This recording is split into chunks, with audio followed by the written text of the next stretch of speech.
you have any question, you can bring it first. Hold on. In those three legs of definition, government of the people mean that you, in exercise of your right, your sovereign right, decide the supreme laws of the land. The constitution we have on the table today did not come from that process, and so we have not decided whether we will live together or how we will live. The second leg is of the people, meaning that only your vote can send people to government house. And when they get to government house, they can only function according to that constitution you already made. Do we have that? The third leg for the people, meaning that those who wield government powers must do so, not only in accordance with what was put in place in the constitution, but for your benefit. The reason we don't have the things that should have been coming to you as citizens is that you have not written the script of what should happen. And so you have in this constitution provisions that exclude responsibility towards you. Section 6, subsection 6C of your constitution absolves government of all responsibilities towards you. They don't owe you any school, they don't owe you any hospital, they don't owe you anything. Anything they do, they are doing out of the milk of human kindness. That is one. You have appropriation provisions. Section 81, section 82 hands over the keys to the treasury to the president. Section 121, 122 hands over the keys to the treasury to the governors.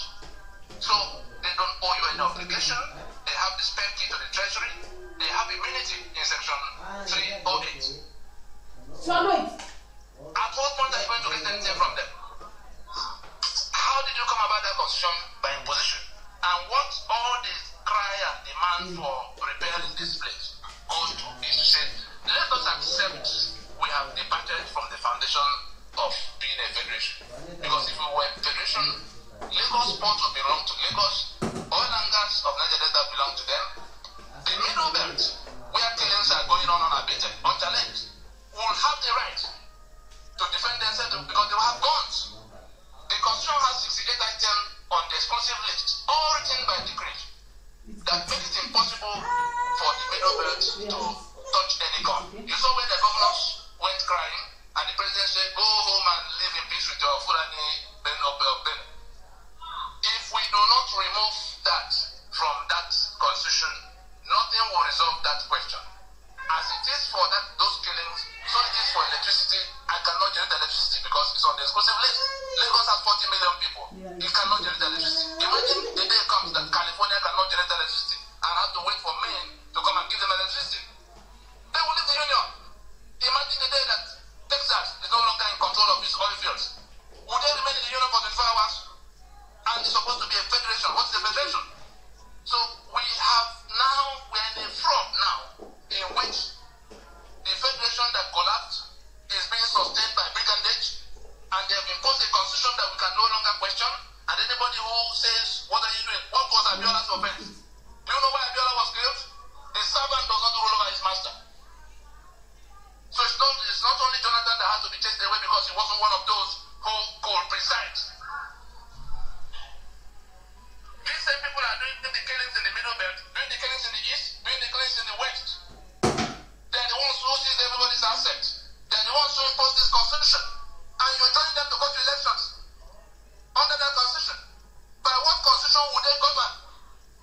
Anybody who wins in this election, by what constitution is he going to govern? You are reinforcing your enslavement. And if they kill you in the process, it's your ignorance that kill you.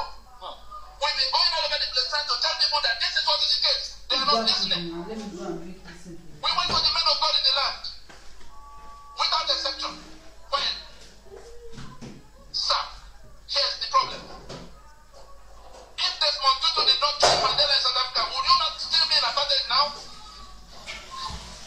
Where are all men of God? If not for people like this, who say, look, enough of this thing being said in quiet places. There's nothing I've said there that I've not said on national television. There's nothing I've said there that I've not said to the faces of those who have been governing Nigeria with this illicit degree. They are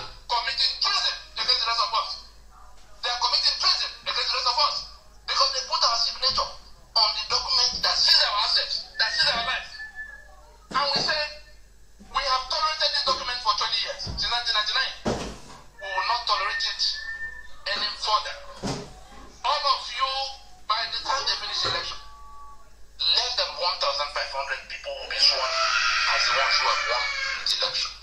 180 million people are in danger. And they have managed to get you to come be on one side or the other. Put your mind there about the election. The people who win will have to swear to defend and uphold your enslavement.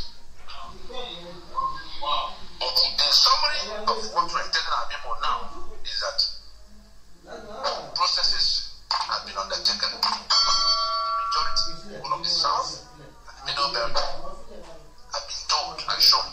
But the problem is that constitution must go down. Those who are going to contest under it are doing so for their intestines, not on your behalf, whatever they say. If you do not wake up and go to what will work for you, you are not only going to remain in your situation, they will come to where they turn up on their doorstep with their AK-47 on their mission to conquer. Let us leave it there.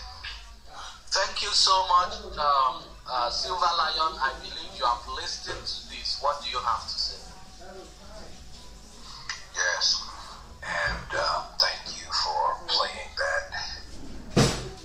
Let me just say that I think sometimes when we are talking to people, we make assumptions as to who people are. We come with our minds made up, and then we don't open our minds to hear. So let me just define who I am so that you will know and you won't have to guess. I heard him talk about, I'll start here. No, let me start here. One of the things I want to commend you for, we may not agree on everything, but I want to commend you on something. I want to say that I don't think that there's anybody who could say that you don't have courage. And I applaud that. Because there are some people who don't have the courage of their own conviction. And I think that that's necessary. Nigeria is not unknown to me. I'm a researcher by nature. So when I go into anything, the first thing I do is start to do research. I don't let anybody tell me what it is. I go and learn for myself. And even if I go into a room where they're speaking another language, then I bring a linguist with me so that I will be able to hear what is being said. Some of the rooms I've gone into, when they saw me in the room, they began to speak another language, but I knew I was going into those rooms. So I would bring somebody who spoke that language so I would know exactly what was being said. This is the kind of research that I do. Nigeria, in my mind, has a strategic planning environment that is not just singular. There are social issues, people's values that are being worked out here, political issues, legal issues, judicial issues, funding. In the social environment, we have to be able to align support of people who may not understand what is going on the ground. And there are some people, as you know, around the world who may not care. But I care. And I put my money where my mouth is. So when we are talking about this present country called Nigeria, whatever it ends up being, and I don't know, I think it's the will of the people that's going to decide. You have a battle ahead of you, and it is more than just on one front. It seems like there is a military battle that has to be fought because lives are being taken there. But there's also a public relations battle and an international battle that has to be fought also. The only thing that I'm asking is that for the people who are like you, who understand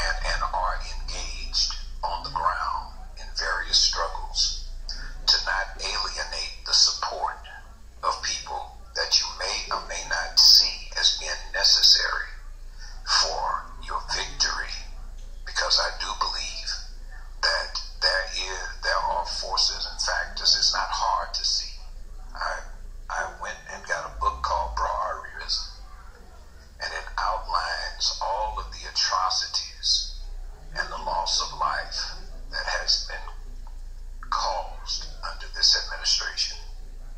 And it is hard, impossible to read about all of that loss of life and your eyes and your heart not be full of tears and anger and frustration and even vengeance. Is hard. And that is to be expected. But on the other hand, you also look to see if your hands are also full of the right strategies. And this is where I wanted to come in, to be able to lend my expertise in that particular area of strategy. I believe that in the multitude of counselors, there's wisdom. And if we will bring people in who may not have the exact opinion as we have, we can learn something, and we might be able to arrive at conclusions that we didn't see before. I don't have a problem with you. But I remember in the room that I came into, there were people who were acting and talking as if they were strong and courageous, but they were being disrespectful, and I don't see how you balance that. I'm 62 years old. I've been angry before in my life. And I sit in a place in Dallas, Texas, that I didn't even want to be. I don't really like Texas. I was born here in Texas, but I don't like Texas because Texas is controlled mainly by white people. And my heart is with our people wherever we are in the diaspora. I'm not anti-white, but I am pro-black. I'm pro-African. I have 7,700 pastors down in Delta State that are under me. And I know when they're hungry. I know when they need jobs. I know all of these things. So what we're trying to do is put together about $100 million down in Delta to do agribusiness indoor with solar, to build infrastructure in terms of electricity and other sources. Now, I know that there's a lot of stuff that puts this part of the country at risk. I'm not for those governors who have aligned themselves with Broward. I'm not for the IG who has aligned themselves with Broward. But how do we fight this battle and win in a way in which they do not expect us to come? Because we can't play with the same playbook that caused us to lose before. This is the problem that I have. Because now it's like being a boxer in a ring and you're telling them I'm about to hit you with a right hook and I'm about to hit you with a right hook, and they anticipate that you're about to hit them with a right hook because you telegraphed it. There are some things that Broward expect us to do, knee-jerk reaction, but there's some things that he does not expect us to do. Those unexpected things turn the tide. And so I love you for the cause of the people who have voices that have been silent, whose hands we will never hold again on this side. For those lives whose blood have gone into the soil, then I stand with you for that. For those lives that will put themselves on the line and be brave enough to die, I stand with you for that. But I also stand with you for those for whom we want to live past this. It is one thing to be brave enough to die. We have to be smart enough to live. Too many of you are in your 20s and 30s, and this is the hope for whatever future you have. If those 20 to 34-year-olds are wiped out, what happens to the women? What happens to the future? I'm concerned about that, and I'm concerned about you. So I'm not your enemy. We just have to find ways to talk with each other, to sit down, and we have to have the wisdom to be able to build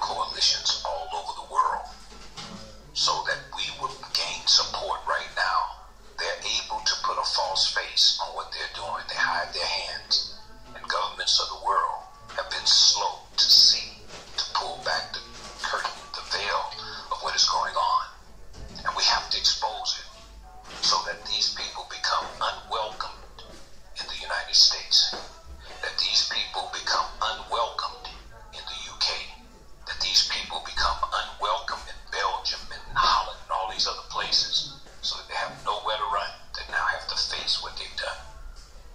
So if you want my help with those sort of things, I'll quietly do it in the back. I'm not here to lead. I'm here to support. I have something else that I'm doing. But I love you for the opportunity, and I appreciate that you responded to me. And so we can just bury any animosity that we might have between each other, because it doesn't exist for me. So thank you for this moment. Thank you, Silver Lion. At least this is the first time you have the, opportunity for us to engage. Because when you see someone, they say he's barking like a dog. They say he's rallying like a lion. They say he's making noise or disturbing people. Sometimes we just have to listen. What are these people talking about? Because when we go into that room and see, you need to know the way we look at people that are supporting one Nigeria. We see them as killers. With this video I played to you now, you understand where the problem is coming from. People's lives are at risk. Millions of lives are in danger because of the gullibility of some people, because of the naivety of some people that don't really understand. Ignorance at this point is a crime. Because they tell you, okay, because you don't understand the problem. The problem Alaji, your mic. Nothing can change, nothing can fix, except one and only way. Anyway, we go by the PTR as we progress by the day. I hope you continue to listen, and I will message you sometimes, but you need to understand the problem. Anytime we see people supporting one Nigeria, we go crazy because we see those people as killers, and that's who they are. Why we wouldn't attack people like Silver Lion so much? Because we feel like some of them, they've not got. Alaji, fix your mic. Why? Hold on. But why we attack those Alaji, guys? bring your mic close to you. Okay, sorry. But why we attack those guys? Because we know they know the problem, but they decide to continue to deceive people. Now, if you look at my topic, you see, and you check my my DP, my profile picture. Yesterday, the same people preaching one Nigeria, the same people telling you that somehow we can wake up and that the country can still be fixed, is now telling you how to migrate to US or Canada, that they can help you to migrate. So now, why are you telling people to leave the country if you think the country is okay, like you always make it look like?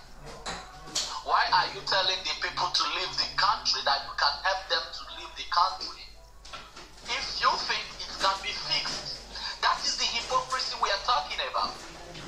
That is why we will continue to, unmask these people, to review their deceit and to expose their atrocities. They are killing people. They should be lending the right voice to the people. They should be telling people what they need to know.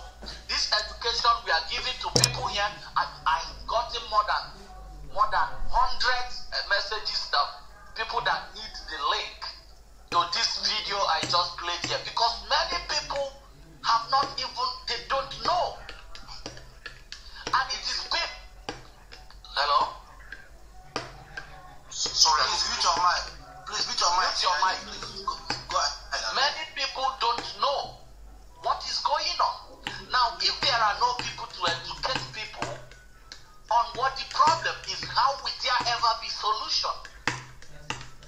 Now, this man, instead of creating that time, doing these things we do, telling people what the actual problem is, especially the youth that don't even know exactly what the problem is, he continued to deceive people. So what is the difference between you and the average politician back then that are enjoying from from the fraud called the country. And we keep it. Please let us know by PTR and people that want to speak.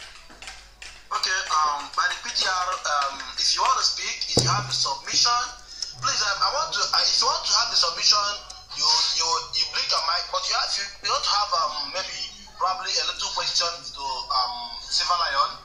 That should be lesser. But let's take 3 minutes for submission first. Blink your mic, please. Okay, we have H number 1. Then we have Baron. After H, then we have Baron number 2. Then we have as well Bidemi there. That's number 3. So I'm starting from beneath. Baron, H, and Bidemi. You go ahead, Baron. Go ahead up there, Baron. I have 3 minutes.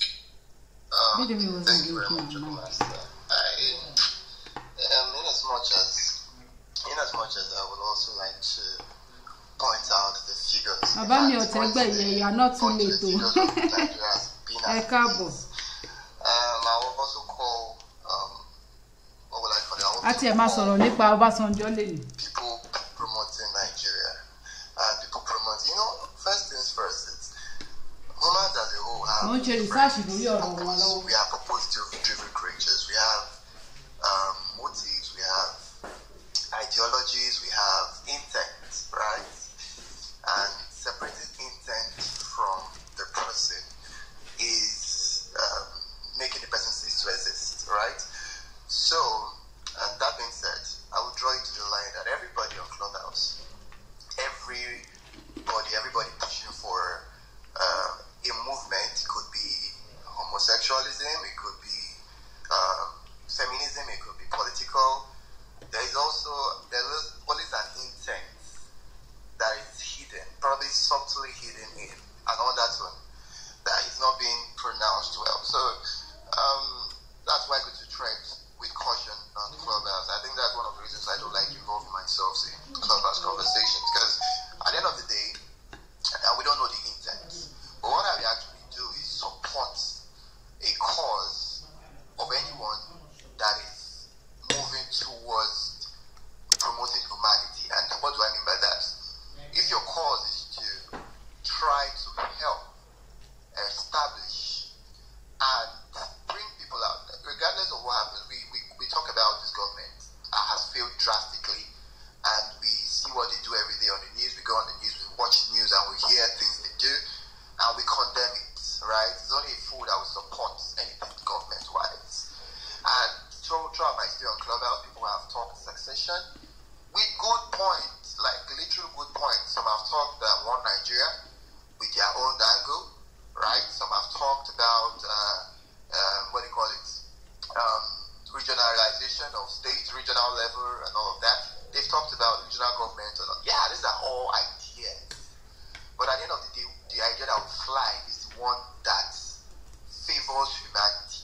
Now, what is our concept of humanity? What do we establish from this thing? And with that said, sometimes I will even endeavor us to try to overlook some shortcomings. And this is me talking on behalf of Doctor. Regardless of how, me and Doctor, we've had our conversations, I've talked to him as a person, political side, I think we've talked to brothers probably business-wise, not political, we've not had a political engagement, although I still try to stay and listen most times. But I think based on humanity and the humanitarian acts, he's trying in his own way, right? Because regardless, I think people have benefited from probably. I'm not going to say this firsthand, but I know in humanity, in humanitarian perspective, he has been kind of influential, especially on the streets of Clubhouse. So that means that we can choose to. It could be a shortcoming, like I said, stated obviously. It could be probably a slight. Most times I enter rooms that I just go there and they moderate me, boom, 2 seconds, and I'm looking like, well, what am I going to say? What am I going to say? What am I going to say? What's the topic about? And in that split second, someone could come in and say, oh, Baron endorses this topic. I don't endorse it. I necessarily don't endorse rooms that I come in and I moderate. No, I do not. I only just stay there, probably try to listen, and maybe I have something to say. I come up and, oh, moderator badge is there. Doesn't mean endorsement. So that means that if someone comes into a room where I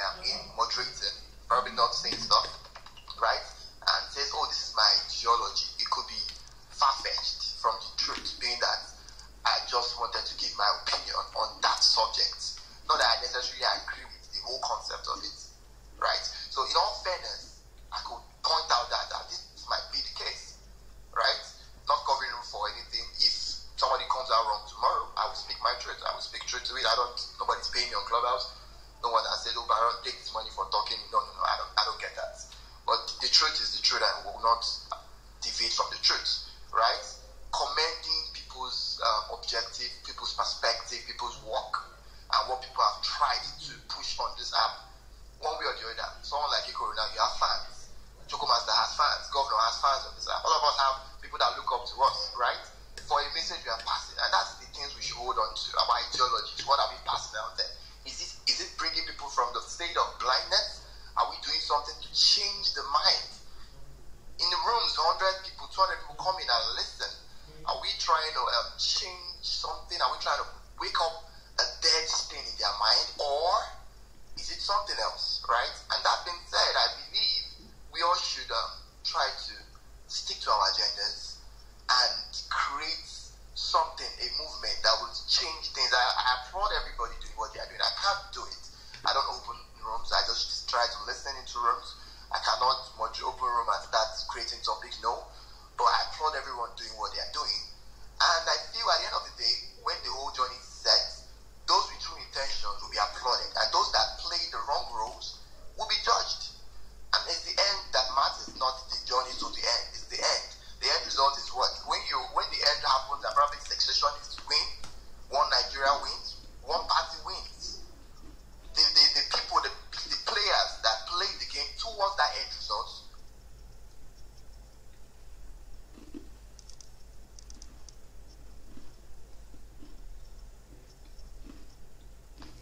Is that a network problem? Can you guys hear me?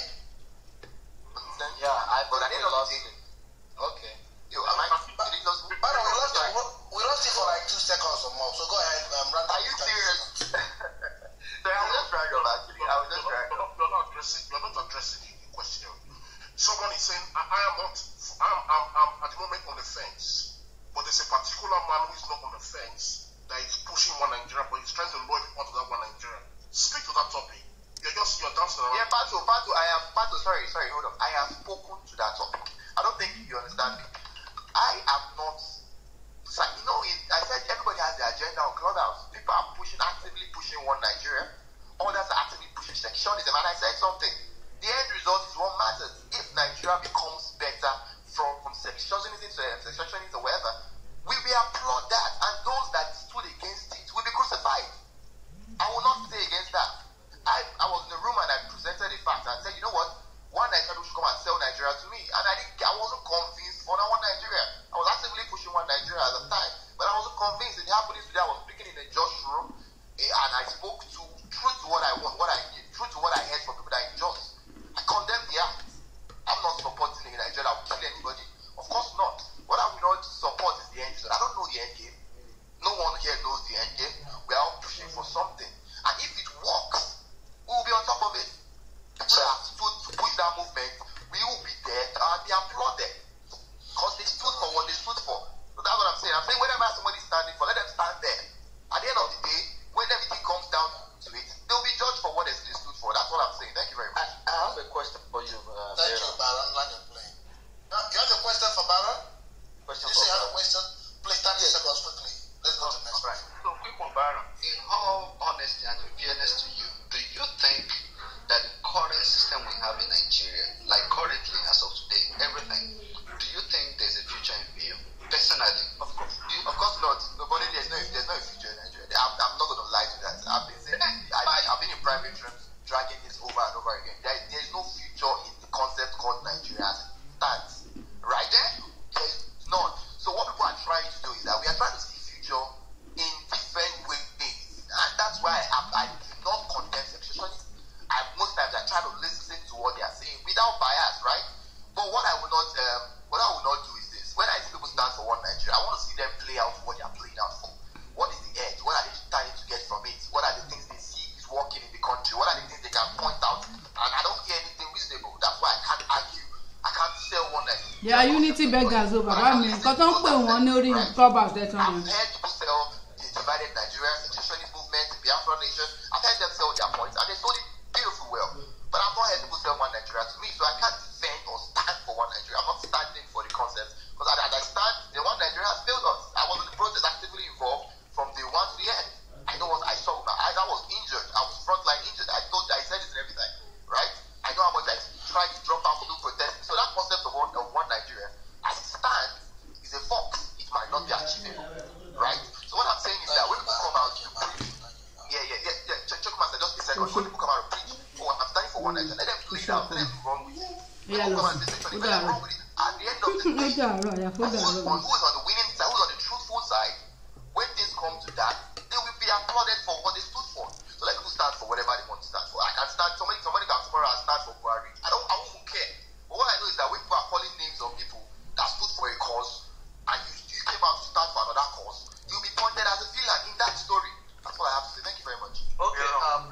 gbọ́rọ̀.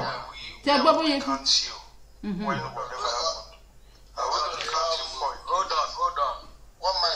He's right. Want to say something? Okay, Prince, please, I'm trying to bring you up. Unlike the last time, nobody is going to gag you.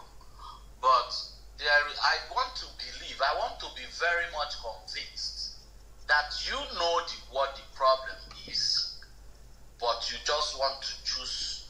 Because like this video we are playing, I am seeing a lot of messages. People don't know. You ask the average Nigerian what is the problem with Nigeria, they will tell you it's bad leaders. Now we go even deeper to let people know what the fundamental problem is. To tell people why even the Pope John Paul II can never fix Nigeria even if he become president. And I believe that Prince has listened to this very message. So I would like to listen to what he has to say. So Prince, please come up. Thank you very much, my brother. Please, were you here when I played this video? Hey. Bayo nìyẹn. Okay, hold on, Prince. Bayo káàbọ̀.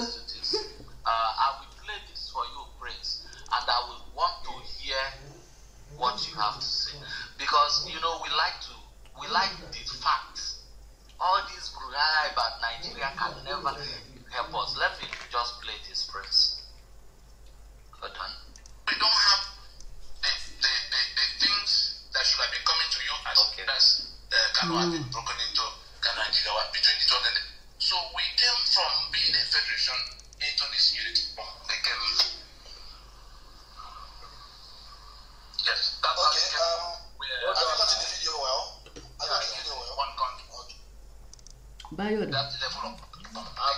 Òun náà ni ó wà ńbẹ̀. Yes, that's. Choco, you have anything to say? Yes, I want you to play the video from the right place. You want to play it from. But I want to quickly say this to concerning what Byron said. Byron made a very good point, and I just underlined it. I want all of us in the South to take note of that. Byron said that those standing against self-determination, against having Duduwa Republic, which we believe we make Yoruba as control their ports, control their resources, gold in Ondo, all their minerals, protect their women from being killed and raped by the Fulanis. Those standing against self-determination, which Biafran have in their country, the people in the Middle Belt of their own country shall be judged. Bible said they shall be judged accordingly. So if you're in this house and you're dangling from one place, maybe because you think you have a sugar daddy from the north or Fulani, and you dangle from one house to the other, supporting this killer machine called Nigeria, because you think you're benefiting from one to the other, and you're supporting this evil called Nigeria that has never worked, that has killed its people.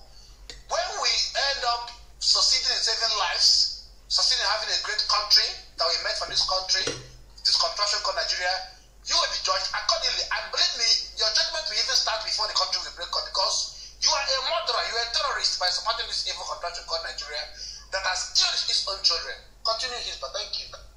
All right.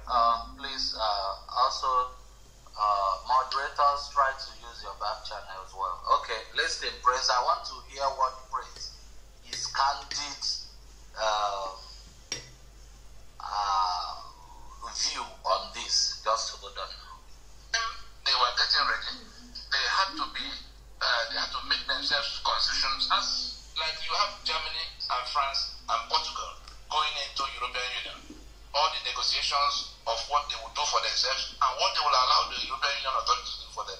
The federal government is supposed to be a union office for independent units, and that was how they came.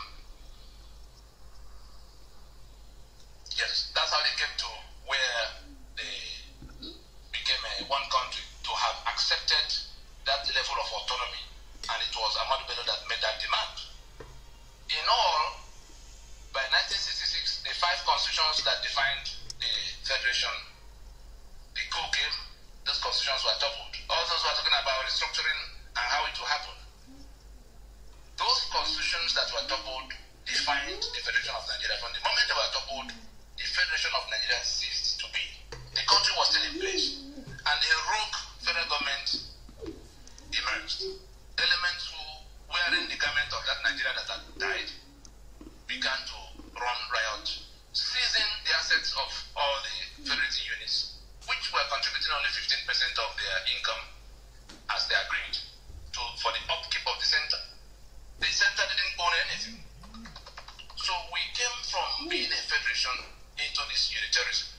And by the time they were going to hand over in 1979, they had found a way to also work out something that became a constitution that was not discussed. And it was that constitution that was not discussed, in which they had created all kinds of structures from the 4 regions they met that were on ground in 1966.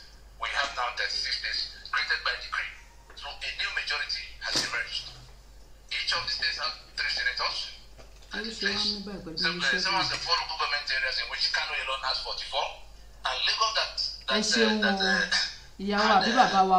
local governments with them at the beginning is still keeping 20, whereas Kano had been broken into Kano and Jigawa. Between the two of them, they have 71 local government areas. What are they bringing to the treasury? Nothing. All the money Nigeria has to spend is between the oil money, the port money, and the VAT that is raised here. These people who bring nothing take 72% as of right in the place of sharing. And they're the ones who decide what other people will get, who they give more, who they give less. And in all of this, democracy, let me just refer to the documents you have in one of the documents you see where we try to define democracy, that we do not have a democracy because democracy is government of the people, by the people, for the people. In those three legs of definition, government of the people means that you, in exercise of your right to your sovereign right, decide the supreme laws of the land. The constitution we have on the table today did not come from that process. And so we have not decided whether we will live together or how we will live. The second leg is of the people, meaning that only your vote can send people to government house. And when they get to government house, they can only function according to that constitution you already made. Do we have that? The third leg for the people, meaning that those who wield government powers must do so, not only in accordance with what was put in place in the constitution, but for your benefit. The reason we don't have the things that should have been coming to you as citizens is that you have not written the script of what should happen. And so you have in this constitution provisions that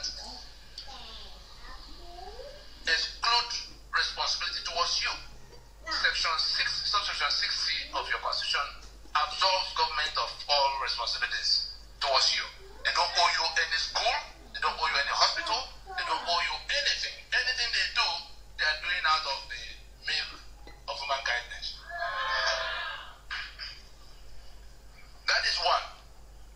You have appropriation provisions. Section 81, Section 82 hands over the keys to the treasury to the president. Section 121, 122 hands over the keys to the treasury to the governors. So they don't owe you any obligation. They have the spare key to the treasury. They have immunity in Section 308. At what point are you going to get anything from them? How did you come about that constitution? By imposition. And what all this cry and demand for repairing this place goes to is to say, let us accept we have departed from the foundation of being a federation. Because if we were a federation, Lagos port would belong to Lagos, oil and gas of Niger Delta belong to them. The middle belt, where killings are going on unabated, unchallenged, will have the right to defend themselves because they will have guns. The constitution has 68 items on the exclusive list, all written by decree, that make it impossible for the middle belt to touch any gun. You saw when the governors went crying, and the president said, go home and live in peace with your Fulani Ben of Ben. If we do not remove that from that constitution, nothing will resolve that question. As it is for those killings, so it is for electricity,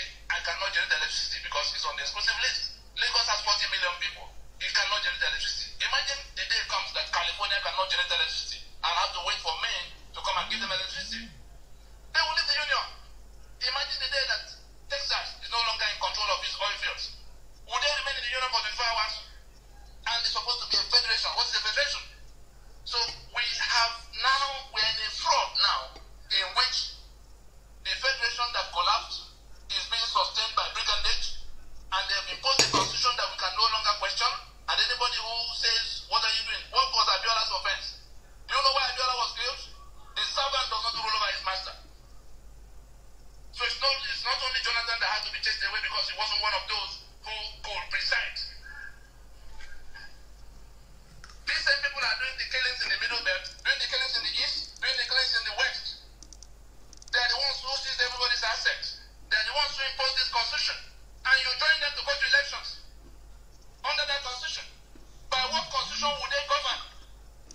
Anybody who wins in this election, by what constitution is it going to govern? You are reinforcing your enslavement.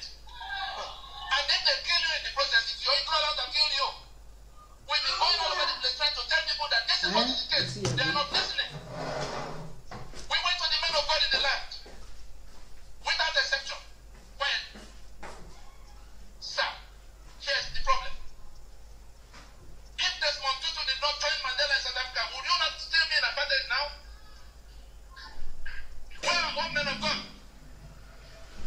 If not for people like this, who say, look, enough of this thing being said in wild places. There's nothing I've said here that I've not said on national television. There's nothing I've said here that I've not said to the faces of those who have been governing Nigeria with this illicit degree. They are committing treason against the rest of us. They are committing treason against the rest of us. Because they put our signature on the document that sees our assets, that sees our lives. And we say, we have tolerated this document for 20 years, since 1999. We will not tolerate it any further. All of you, by the time they finish the election, less than 1,500 people will be sworn in as the ones who have won the election. 180 million people are in danger. And they have managed to get you to come be on one side or the other. Put your mind there after the election. The people who win will have to swear to defend and uphold your enslavement. The summary of what we're telling our people now is that processes have been undertaken. The majority people of the South, the Middle Belt, have been told and shown what the problem is. That constitution must go down. Those who are going to contest under it are doing so for their intestines, not on your behalf, whatever they say. If you do not wake up and go to what will work for you, you are not only going to remain in your situation, they will come to where they turn up on their doorstep with their AK-47 on their mission to conquer. Let us ṣé ti rí nǹkan tí mo rí nípa Facebook yìí ìgbà mi ẹlòmíì máa comment Facebook fúnra rẹ̀ máa hide comment yẹn why is it that kí ló tó yẹ pé Facebook máa hide comment bàbá Ọ̀tẹ́gbẹ́ yẹn nísìn ó ṣó ẹ̀ lọ́dọ̀ mi wípé wọ́n ti hide ẹ̀ mi ni mo ṣe wọn hide ẹ̀ nísìn. Chris yín fẹ́ sọ̀rọ̀ wọ́n ní kẹ́tù wá ṣẹlẹ́yà yín. I've listened to this video you played a couple of times in your room as well. But you said when you send me requests, you see that I first move myself down. Why I move myself down is because I can't be on stage with someone like Abiyo that prayed that my wife should be raped. Raised to this woman that please, we will not go there. Please, I've been married we will not go there. for 14 years. I will not have anything to say here on the stage that somebody that prayed for my wife should be. So thank you. If she's not here, I will say something, but respect. She's not here. She's not here. Hold on. Hold on. Let me manage. We are in a very serious matter. I also married for 21 years. Prince, Abiyo, please. Can you guys hear me? We are in a very serious matter. Please. Prince, please go ahead. The person that addressed you is not here. Who is moving Prince, please? Who moved Prince down? Prince, are you there? Leave him. Let's go by the PTR. Hold on, guys. Hold on. Let's go by the PTR. People are willing to talk. Ẹ̀jẹ̀ mi ló mú gbẹ dá ẹ̀jẹ̀ mi wọ́n ti mọ̀ ọ̀dọ̀ ẹ̀jẹ̀ mi. Because so that whenever they defend one Nigeria, I want Prince tó ń defend one Nigeria tó ń defend Fulani tó ní OPC ń pa Fulani. Ẹ̀jẹ̀ mi wá sọ fún wípé kán rape ìyàwó ẹ̀ báwo ló ṣe máa rí lára ẹ̀. Ó ń ta lára látijọ́ yẹn látijọ́ tèmi àti ẹ̀jẹ̀ mi ti sọ̀rọ̀ sí ló ti ń ta lára. Because I feel that silver Aisha is here. Let me bring her up. Please come up. I would like to engage you. If you're not coming up, I'm kicking you out, Aisha. So, because when they talk about this one Nigeria, Aisha, the second time I'm bringing you up, if you are not coming up, you will leave this place. I don't have time for this. You know, when they talk about one Nigeria, okay, I shall see you next time. You know, àwọn Fúlàní wọn ní wá sókè. They cannot comment. I bet you know what move it down. After listening to this video, what are Prince olórí burúkú ńgbà tó sọ fún pé báwo ló ṣe máa rí. Wọ́n kò sọ pé báwo ló ṣe máa rí lára ẹ̀. Tí Fúlàní bá rape ìyàwó ẹ̀. Bó dẹ̀ ṣe ń wẹ̀ yìí wọ́n máa rape ìyàwó ẹ̀. Ó ti ń ta lára láti ìgbà yẹn. Ó dẹ̀ ń sọ wípé àwa là ń pa Fúlàní, pàwa la ṣe Fúlàní, àwa ló yẹ ká lọ bẹ Fúlàní. Kẹ́ máa gbọ́ lórí burúkú. Hold your mic, please. It is constitution and structure that holds a country. I have been in a room that somebody was trying to tell me that Nigeria needs the way Nigeria needs to behave. You know, Nigerians need to be patriotic. I said, what bullshit? Human beings are not good. Nobody is good. It is structure and constitution, right constitution, that put people in check. If Buhari is the worst president and comes back, come into the system, come into a country with a system, he either gets his things right or he leaves. Stop waiting for a savior that will come and save you in the government. Nobody can ever. In 1 billion years, nobody. Please, Choco Master, help me with the this thing. Let's go by the PTR or whatever. Let people get that. That's the one. Okay. All right. I actually wanted to ask several questions, but sadly he has left because I was in the adults room, but the one they call African descendants of slave trade. I was in their room, so but I'll say let me know if I can get several, and I'll say this when he's around. So let's take the PTR. Blink your mic if you have a submission to make according to the video and also the topic, because we are not here to play. We have to save lives. We have to make sure we get our people, our unborn generation in the right place it's supposed to exist in this world. Not Nigeria. Nigeria is evil. H, number one. Marvelous, number two. Then, Abi, your remote. Yes, you start first, Abi. Let's go by these 3 persons. After that, okay, after let me reset the room, please. Why I came up, if you check wọ́n ti enjoy ẹ̀jẹ̀ mi, wọ́n ti mod ẹ̀jẹ̀ mi báyìí, ẹ̀jẹ̀ mi ti di moderator.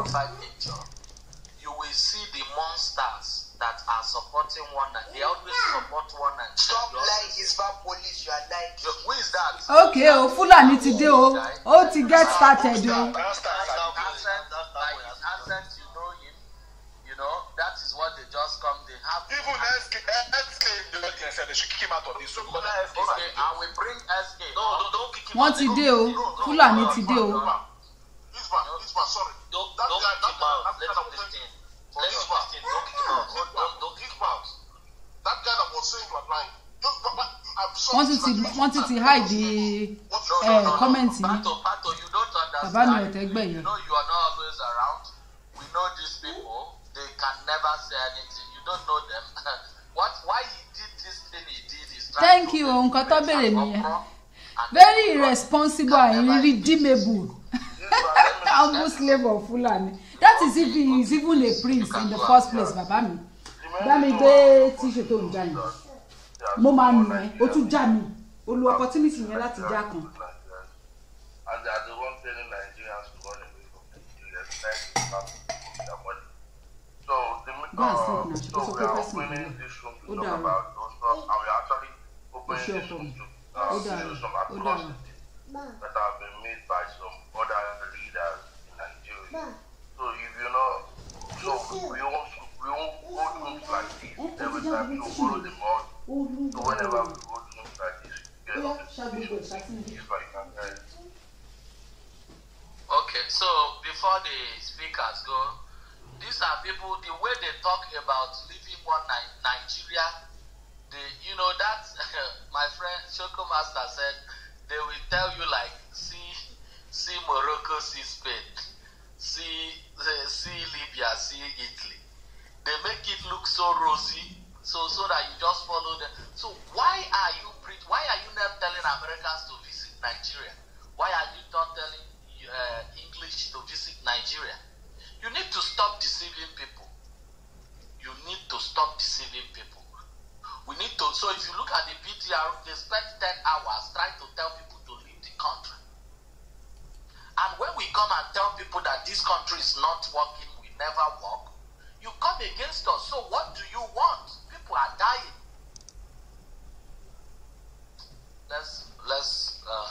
And again, I want to comment on the guy they said they should let leave.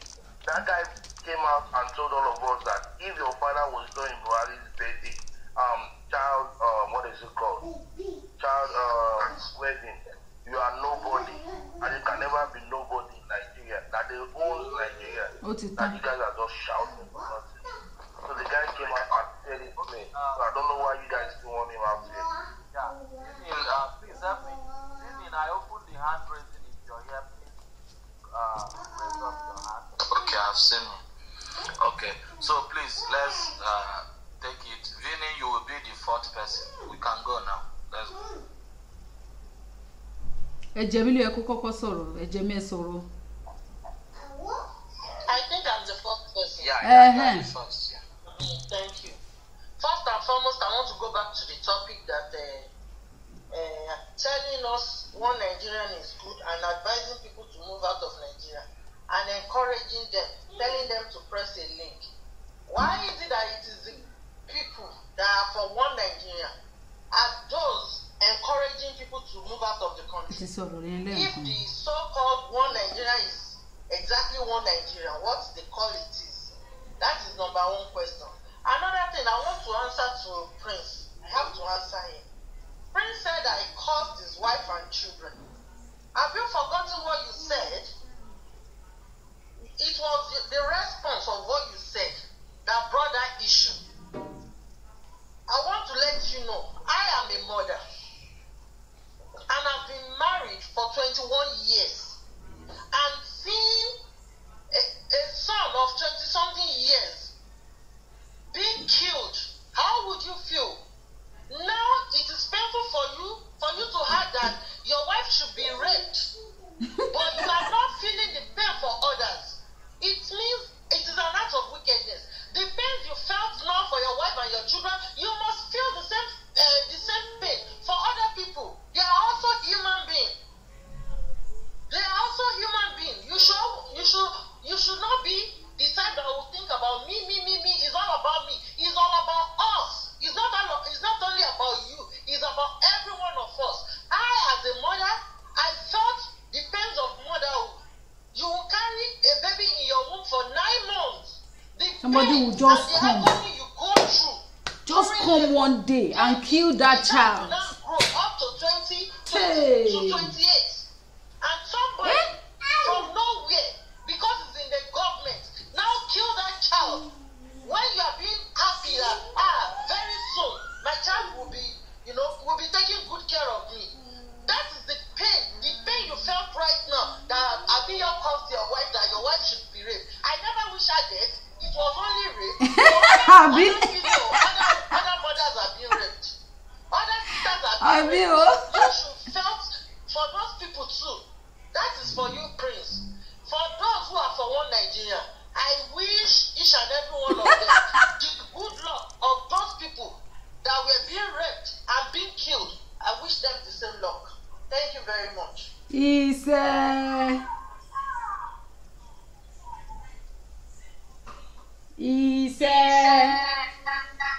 God bless you. Thank you. Thank you, Abiyo. Please. Bó ṣe máa jẹ́ nìyẹn. Ó dẹ̀ ṣe máa jẹ́ nìyẹn. Okay, gentlemen, thank you for sustained discourse. Thank you for the effort to continue to clarify in the most logical, objective, practical, and evidential Irọ́ yẹn ó wà nínú Prince olórí burúkú ọmọ òfò. Ẹni ìyà. Is a rogue system, and being what it is, it ought to be completely dismembered, and the reality of an autochthonous, indigenous spirit, essence of the communal African culture emerges outside of the imperialistic imposed structure, systems, and methods of doing things. Nigeria, evidently from its foundation, it's a business enterprise that is designed for a few people.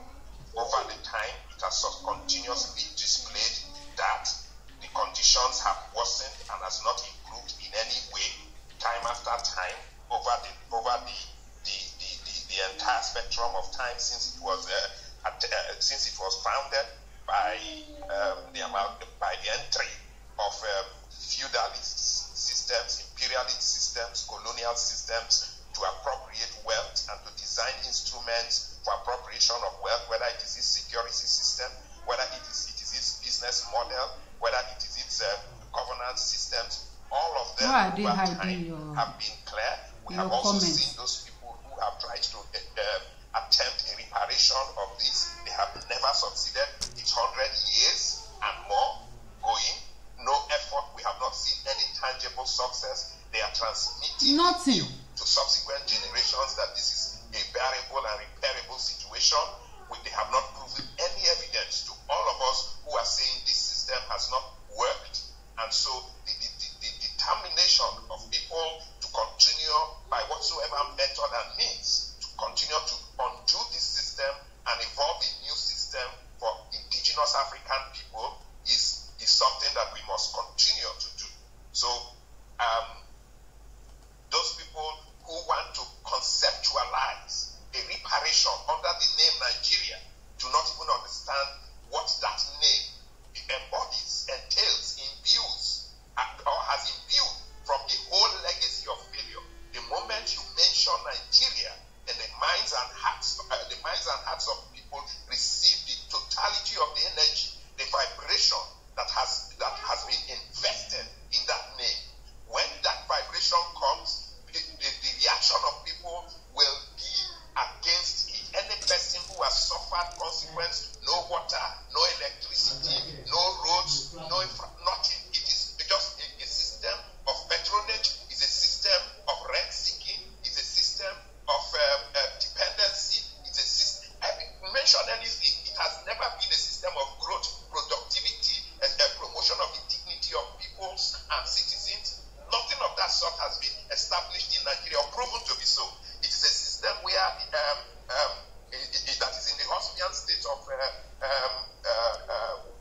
you call it, nature, where it is about dog eats dog, and it is about the survival of the fittest. If you can push somebody down and you create a narrative to continue to make you gain access to the resources of any other person in order to build your own self and push. If you like, you take the resources you steal to save heavens and stay there. Nobody talks about how you do, and you take your children out, and then you move all your people out, and you stay outside and begin to talk about how good it is so that you can continue to find a way to continue to steal the resources of other people. That is what Nigeria is. And any name, the continuous invocation of that name is itself, it's a chakra to the human imagination, to the feelings and to the thoughts. Nobody should invoke the name Nigeria and continue. If we want to involve anything within that space, it's okay to involve anything within that space. And if your conceptualization of one Nigeria is to evolve a new structural arrangement, a new system in that space, that completely eliminates the things we all agree. And we will agree with you, but don't tell us Nigeria is redeemable by that very name. That name itself is imbued with some of the worst things that any human being. No, there is no nation on this planet. I have not known nation, including Afghanistan. At least you know that those people have an agenda. Nobody, they are not unclear about the fact that they have an agenda to put in place an Islamic state. You go to Iraq, they are very clear what they want to do. Here it's all about deceptiveness, confusion, disobedience. affiliated ideologies that means nothing to progress. There's no nation upon this planet, and I challenge any person who studies the international community and sees how things are to tell us if there is one nation on the planet that is designed the way Nigeria is designed, and that has produced, that has to become useful to humanity and to establish the dignity of the human person in any way as Nigeria has been. We must, with every reserve of energy that is in us, undo this whole thing called Nigeria. And any person who cannot understand this concept, we will continue to bring him forward and we will continue to help him understand. And if we think we have time to do so, we will do. If we don't, we will eliminate him from ourselves. Let him go and continue to propagate that. But let us build the critical mass of people and organize our energy and focus it to remove this contraption called Nigeria and move ourselves forward. This is the type of things that we must do and bring more people to that and build that critical mass until we arrive at that destination. And certainly we will. We will arrive because the people who are suffering, the majority of people who are suffering just need to understand what is at the bottom of their suffering. When they understand it, they will join us. Thank you very much. Thank you, Mikel, for the submission. The next question I could see blinking is like the last time. Okay, please, before we go on, I think we need to go for a musical break. Okay, Mami. Ẹ ṣeun, Mama, expect video yẹn. Ìyá mi Fúnkẹ́. Right, yeah.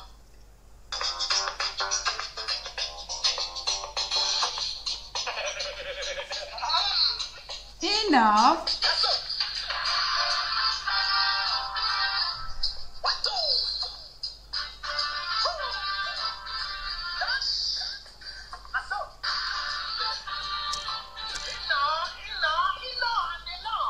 Enough.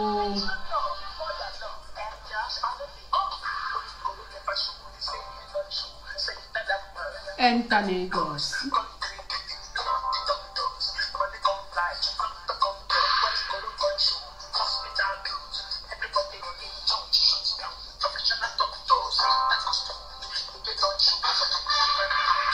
Hospital Nadagbo.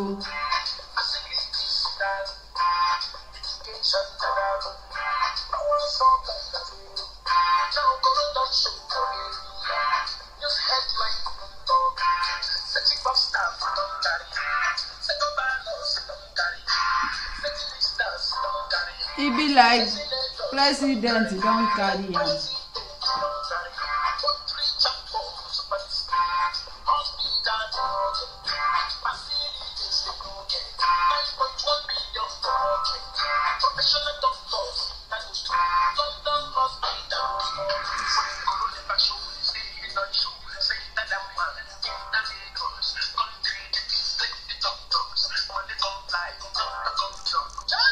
Come to Animal Kingdom.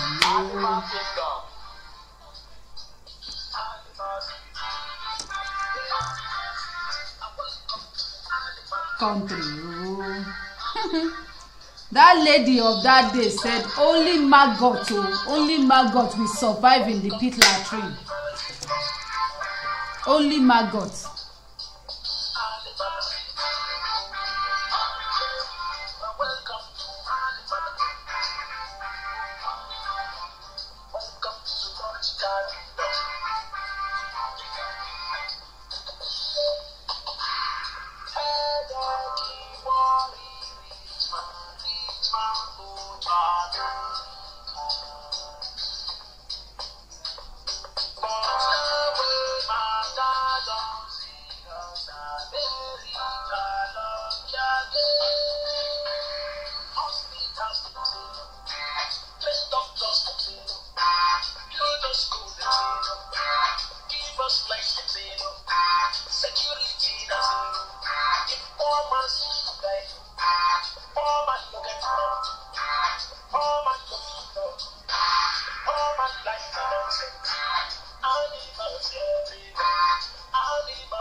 Mami Funke mi tí rí fídíò tẹ send ẹ tẹ pẹ́ fẹ́ send o.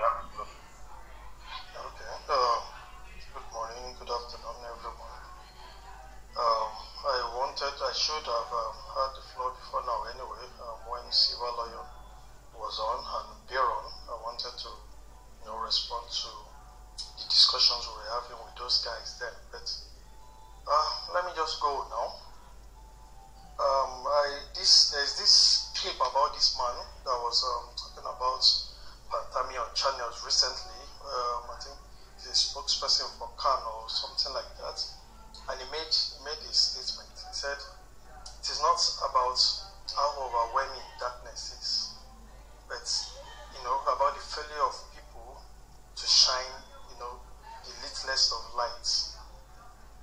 So if we allow the darkness, or if we allow some of these people perpetuating some of these funny narratives about one Nigeria to continue, they will continue until some of us make it a point of duty to shine light. And that leads me to one other video I just saw recently. I had to go back to that video when we were talking about the problems of Nigeria, when Biron and all of these guys were having their say. The problem of Nigeria is never about leadership. We've talked about that 1,001 times. Otherwise, we won't have a vice president, Professor Oshibajo, who is a professor of law, and the country will be so lawless. The problem of Nigeria is that some people want Nigeria. Some people don't just want Nigeria at all. Some people don't just want Nigeria to progress. So the video I was watching was this former Senator Adeyeye, where he talked about the fact that without we changing the constitution of Nigeria, Nigeria will never get anywhere. And some of the things he said in that video was, some of us can actually Google that video and we will see. As when the man was speaking passionately, we have his colleagues who are senators just sitting there, just flexing. But I'm sure 80% of them were not even listening to whatever I was talking about. what he said was that the creed of Nigeria is unity and faith, peace and progress. If we look at all those four things, which one of them will we say Nigeria is having as of now? In the past 60 years, which one of these things have we actually enjoyed anytime or for a long time? Mondig is nínú ayé yín. There's no unity, people are losing Ọbásanjọ́. the youth have lost faith. Alẹ́ náà ni kò ní di jọ́ mi. Looking for a way to travel out of this country. Màsáré tún There's ilé no ṣe é sí. progress. And you Tí mo mi bá ti just sùn ó wonder lè bẹ̀rẹ̀ ètò gan kí what kó tó jí. remains of the Nigeria. That's the creed. That's the creed of Nigeria. That was what something among that he's a senator. You know, he has that should be looking into how they can amend the constitution, what they can do, you know, to put Nigeria back on track. The man actually said it that without Nigeria having to change that constitution, there won't be any Nigeria. Nigeria is not going to go anywhere. And that is the truth. Recent happenings in the country is a pointer. I think just yesterday I was saying, was it yesterday or this morning when I saw Pastor, what's this man's name? Pastor Yedepo lead causes of Fulani bandits and all of those things. Who is left to speak? Who hasn't spoken? Who doesn't know what is happening in Nigeria as we speak? Just a few weeks ago, we have the president of the country and, you know, a major aspirant to the presidency. These two guys, we have Buhari and Tinubu, in different hospitals in the UK. At the same time, when, you know, doctors in Nigeria are striking. And it makes you want to look at what happens to the youth. Coronavirus happened, all countries went to lockdown. Who would think we will not have any government that will not build hospitals as of now? In fact, I've said it on this platform before. We should have seen these people build a world-class hospital for themselves alone. Let them just even build one in Asoro, or one in Asoro, one in Abuja, or one in different zones of the country, and make it that no civilian will go to that hospital. It is just going to be for the politicians. They will have the best of everything. Let them be treating themselves. They shouldn't even treat us. Let them even build one for themselves and be treating themselves there and say, you know what, no, we will be bringing all the foreign doctors to this hospital. We will not be treating common men. We will be treating ourselves there. They can't even do that. If we look at indices, basic indices of what makes a government, what makes a system, we look at economy, we look at security, we look at Greek, we look at education, we look at the infrastructure. In what way have we moved within the past 10 years? If we look even way back 40, 50 years, 60 years, what progress have we? Bẹ́ẹ̀ ni o bàbá mi àbí ìyá mi Joyce mo ń dig gidi gan ni. Very deep down, very. Because now we are so polarized, along political, along religious, along ethnic lines. Do we see a future in all of these things that we've said?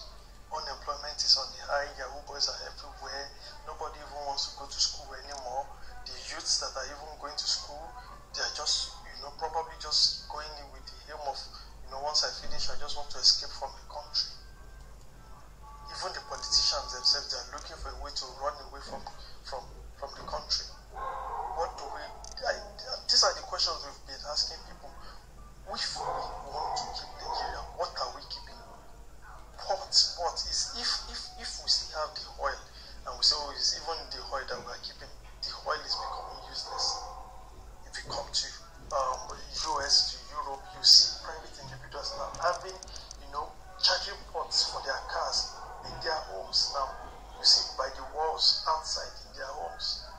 So what is the oil for now? If we are saying we are keeping Nigeria for the oil, what is the value of the oil as of now? What are we really fighting for Nigeria for? What are we fighting for it for? We've said this 1,001 times. The system has been rigged. Some people will tell you, no, we should still find a way. We have the strength in number. There are 1,001 countries that are not even up to half of Nigeria. Nigeria, and that they're doing well. Can you even mention the name of Nigeria somewhere? There are definitely something that will come to people's mind when you tell them you're from Nigeria. And I bet it will never be in a place of favor or so. So we can only continue to say this online. We can only continue to, the little light we can shine, we can only continue to just shine it. Otherwise, the darkness will continue, the darkness will prevail, and it will consume everybody. I yield the mic. Thank you so much, my brother. The next person.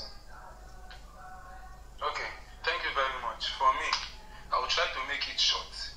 According to Bill says that a nation that has failed and should not be, I will give you some things that he said about a nation that has failed and does not deserve to exist. One, in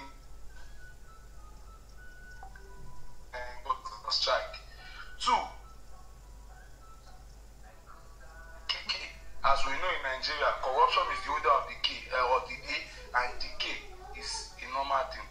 Three, a nation unable to guarantee the security of life and property as it is in Nigeria. Four, a nation who cannot guarantee the well-being of its citizens, as we know in Nigeria. It's obvious that according to what this man said, Nigeria is a failed nation, and a nation that cannot hold. People come on Clubhouse. I'm happy that ISBAB opened this room to talk about it, because people come on Clubhouse, they will tell you how to migrate to UK, Canada, and they will go to which one Nigeria. Nigeria should be united. Nigeria should be this. Go and call a BDC. People that do not have BDC. People like SK in the audience. I will mention your name. People like SK will come and be trying to be playing politics with people's life. Someone that is not even in Nigeria, in Texas, that has run away to Texas, be deceiving youth. Youth who are supposed to take harm. Who are supposed to take charge of their well-being in Nigeria. Who are supposed to have these blood suckers. That is the future of Southerners and the entire middle belt is at stake. Youth are supposed to wake up, stop watching it. If as of now, we're not supposed to even watch it in Nigeria. But if you look at rooms now that are open, many of them are about Big Nigeria. When people are dying, it is according to Premium Times, this year's report, 13 people are being kidnapped on a daily basis. 13 people. Every day, they are being kidnapped. That's the minimum number of 13 people are being kidnapped. But people like SK in the audience will call you a fool for being one. SK is in Texas now, so I don't expect people to listen to people like that, because they are failed. They are failed in their responsibility. They are this. If we go to SK Saga and you will see people who's like NURTW generates 123 billion per year. People are dying, but that's the kind of room that SK can open, because he's a Tinubu boy. He has dedicated himself to Tinubu. The same SK Yoruba Palava, Ayodeji can bear me witness now. The same SK that was telling me when I said that Yoruba people are being killed, Yoruba are dying, he asked me, like, does it stop me from eating? Does it stop me from eating? Those are the kind of people that people will go to rooms to listen to. These people have lost their mind, they have lost their soul, they have sold their soul to politicians and to the devil. Many of them opening rooms, how to go to Canada, how to go to this. You are not even in Nigeria, you have no business here. They will be opening rooms, how to make it in Nigeria. Can you ever make it in this country? Can you make it in this? With the policy allow you make it, even with security allow you make it. We need to call these people out. We need to call them for what they are. SK, the name of his, he has a foundation. The name of his foundation is Sincere Kindness. Does he have kindness? They are clean your Yoruba and you are busy. What you can say, what you can open your mouth to say is that, does he stop us from eating? A Yoruba man, he went and opened a new room. If you check his profile, you see it. He wants to open it, he call it Yoruba hallway. Which Yoruba hallway? No air conditioner room. What's it that? Sorry, August 23rd. We know the news now about that Bolade, the woman that was killed in front of her two children in Lagos Ibadan Expressway. The woman was killed in front of her two children. She came from abroad, UK based though, came to bury her mother. And in Lagos Ibadan, Fulani bandits stopped that, killed her in front of her children. They left the children, and thank God for passersby that came to rescue children. And we are busy here, we are trying to play politics. People like Prince that he came to be a prince in Osun State, and about 9 days ago, 5 farmers were killed in Osun State. Prince did not mention this, but go and check Prince profile. The next picture you see is when it's congratulated peace. That Nigerian unity is not negotiable and will be one that he committed for making him a party chairman. And he's crying that they say they will rape his wife. That's why I said we should listen to this kind of we call them out for who they are. They calling me a good dog.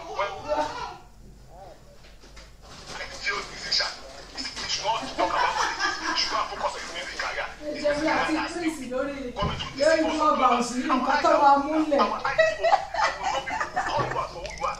It is wickedness. It's wickedness. When you come to a place where this is human life, we are busy crying.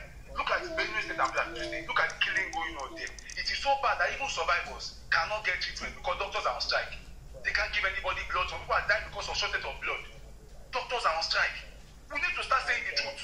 We need to come out and say the truth. And that's why I'm happy. Because whether we like it or not, media is the most powerful weapon in warfare. And we are at war. Forget the grammar some people are blowing and Nigeria is close. We are already at war. Fulani has taken that, decided to wipe us out. We need to get serious. And the most powerful media is number one is media. The most powerful weapon is media. If you control the media, we control the minds of people. We need to tell you what's happening. Your brothers and sisters being killed. And there's no even blood. Because doctors are on strike. Only doctors 23 months and 12 months in the country. I want the country to be carrying one Nigeria. Nigeria can move forward. Why did they want the meeting? Nigeria can move forward. Why did you go to UK? Why did you go to US? You should have stayed in Nigeria and make it work. But you ran away deceiving you. They ask where's your PDC? Collect your PDC. 2023. 2023. What is our 2023? People are dying. If we continue like this, will anybody be alive? To get the PDC, we have finished the biscuit and go and sleep. Go back to the biscuit and go and sleep. People like Miss Dudu, that heart is black already. She cannot say anything. She cannot say anything. Inú rúùmù kan náà lọ́jọ́ wà. They will come and say, be deceiving us. Come and say, open wounds, upon wounds. Be deceiving people. Be deceiving, trying to label. Even people like Beautiful Flower too. I'll mention all your names. Beautiful Flower too. That even the same Northerners defend the Yorùbá dẹ̀ ni wọ́n máa sọ pé àwọn jẹ́ Yorùbá wọn ló pọ̀ jù. The same Northerners issue the fatwa on that. When the day she wọ́n máa ń lọ bí òkú tí ò fọmọ sílẹ̀ sáyé lọ. But yet, Beautiful Flower tomorrow again still want to queue under the Northerners to follow them, to go under them. We need to call these people out. It's either you support this struggle or you leave club out, not calling us and we are here for serious business. People are dying. We need to get serious. Time for political this thing. When some people will be saying that argue and lay your point, show them your roadmap, show them your this. They are bound to show you their roadmap. And Fulani Esmen showing you their roadmap. Go and ask Fulani Esmen that why are you killing people first? Before you come and ask us for roadmap. But before you tell us that the way we are going about it is not good. We are too violent. We are shutting people down. We are tyrants. Do you think that we are here to play? We are not here to play. Enough of it. We are tired of grammar. Enough of that will come to blow grammar on stage. Now it's time for action. And we are telling that either you start saying the truth or we will frustrate you out of clubbers. You will leave clubbers for us. Because it's not when you come and deceiving people. We have a lot of people that need to know the truth. And we are going to continue to stand on the truth. We will not be intimidated. We will not be blackmailed. We will continue to speak truth to power, whether you like it or not. I give my mic and I'm done speaking. Thank you so much, Marvelous. Always good to have you. I think who's the next person to speak? Okay, Fellow. Yeah. Vinny, are you there? Vinny, if you're not there, please you move down. Once you are not speaking, go down. When you are ready, you can come up. Nick, are you there? Hold on. Nick, are you there? Okay. Amina, are you there? Yeah, Amina is there. Yeah. Okay, Ifeoluwa, just go.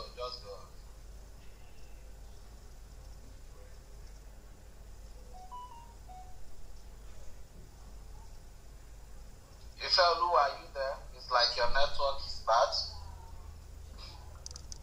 Okay, Choco Master, you can read what you want.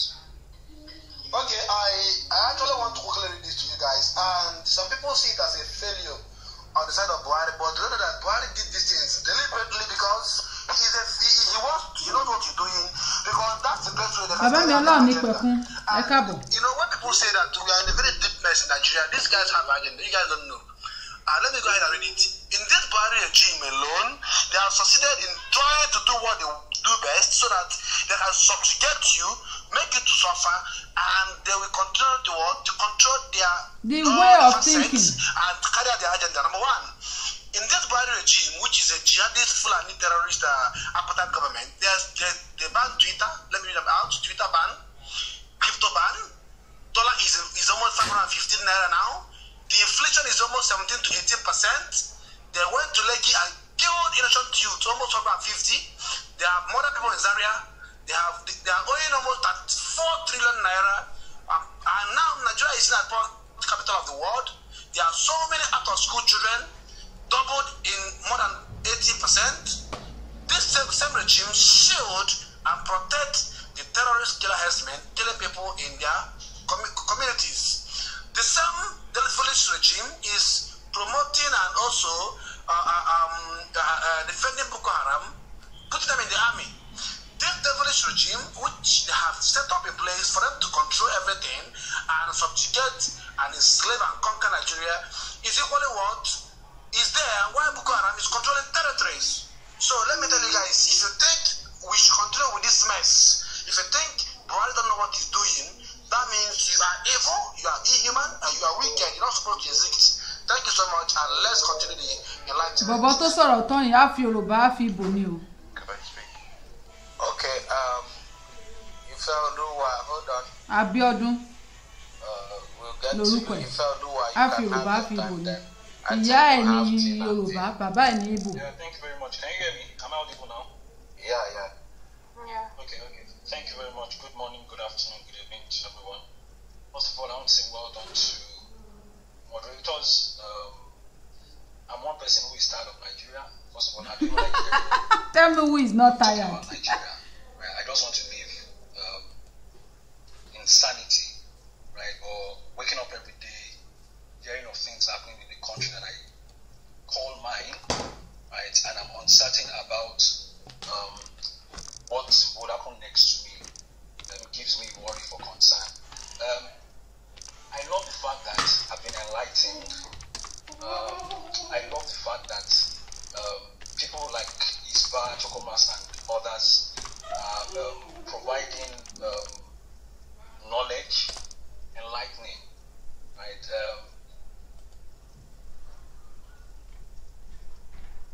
Ló ṣẹlẹ̀ network ẹ ti bàjẹ́ o. Ifeoluwa, we lost you again. I think the network is back.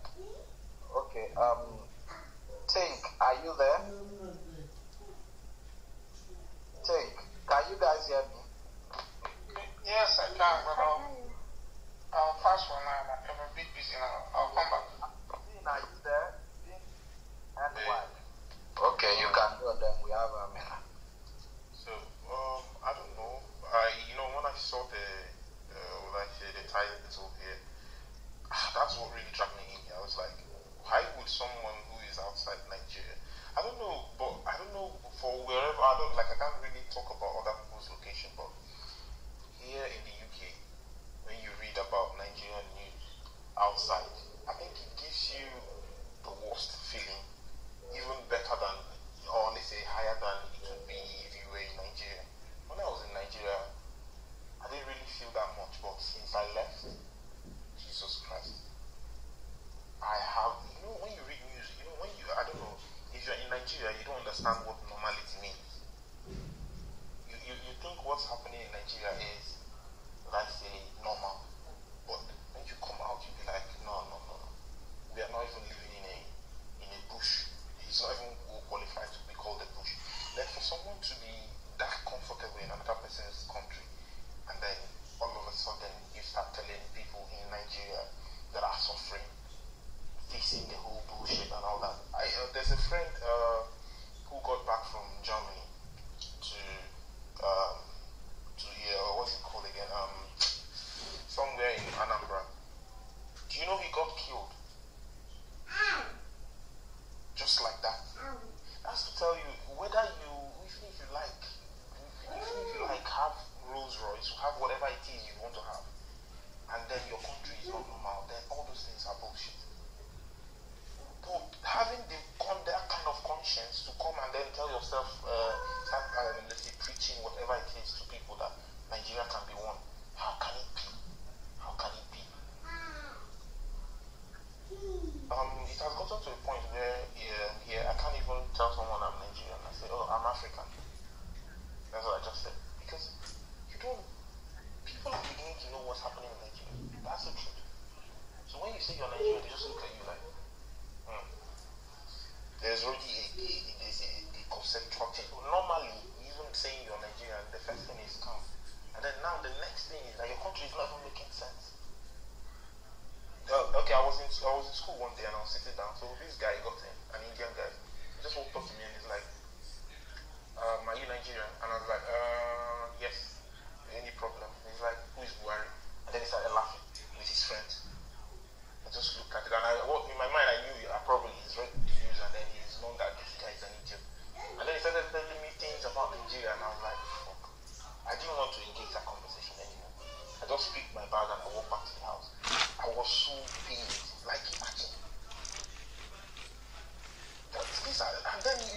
someone say love Nigeria,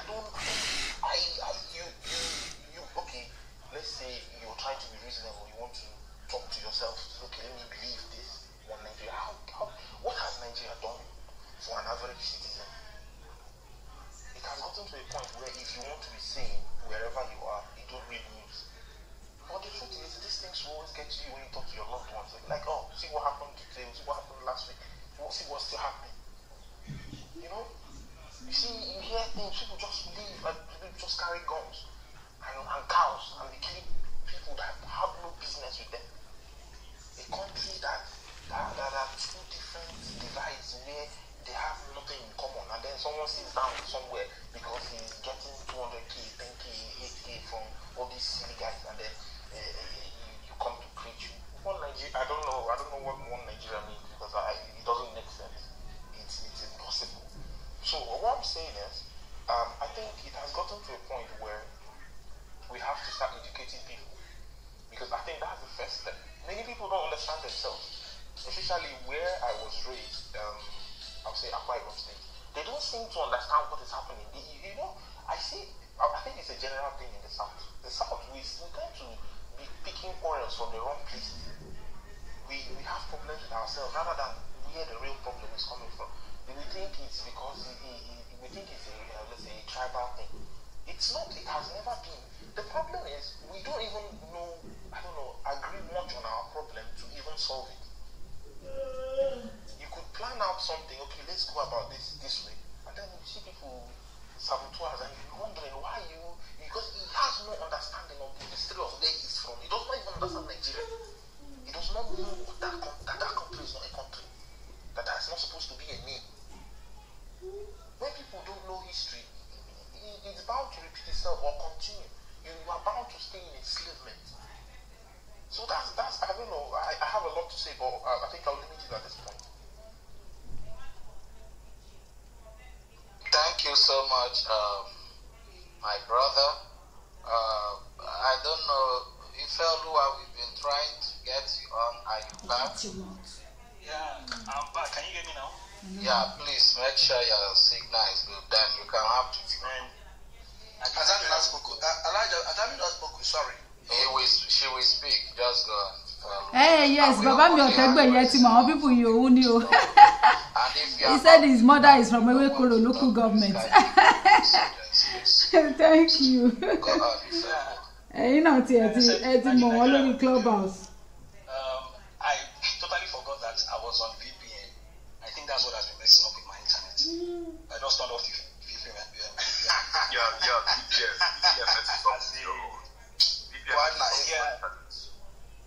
So first of all, is to say that I want to say thank you to Isba and other moderators who are enlightening, right? For me personally, I'm tired of Nigeria, right? I'm tired of even hearing the word Nigeria. It's not because I don't have an origin and I don't want to be proud of that origin, but it's because of the way things are at the moment, right? And I've heard people say one Nigeria and whatever. Here is my take, right? I still believe in unity, but whether to be united as Nigerians is a question.